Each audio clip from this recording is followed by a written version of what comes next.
Guys, good morning po. Ito nga lang natin guys yung episode natin na bakit ang isang gwardiya ay masipag at magaling sa kanyang tungkulin. Tulad na ating nabanggit ay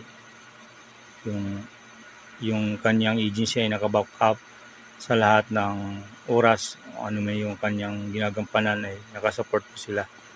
Sa in case na magkamali man siya or andyan, may babalikan pa siyang agency.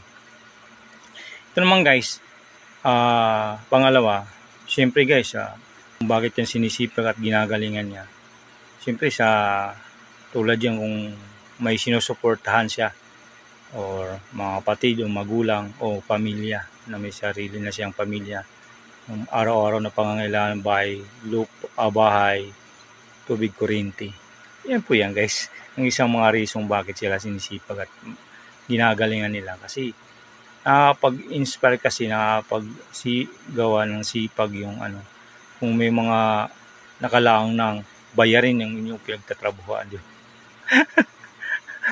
Maliban pa doon, siyempre, yung makapag-ipon tayo sa future ng mga anak natin. Yun po yung reason din yung bakit sinisipag ang isang magulang, diba?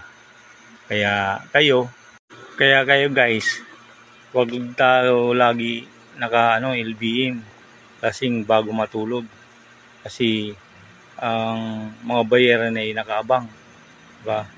May kakatok dyan, may inaabangan ka kung saan lalabas. Kaya tayo, sipagin lang yung mindset natin. Sipag lang. At dedication dun sa binigay na sa inyo. Anuhin natin yan, malalagpasan natin yan. Maniwala.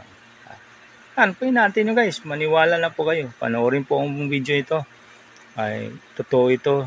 True life story din. I-share sa mga kasama natin. Baka maka-inspire sa iba na tinatamad na pumasok dahil napapagalitan ng boss or ng mga samahan o ng commander. Para mapanood niya, mag-inspire naman sa kanya. Then, share, like and share po. See you in my next video. Salamat.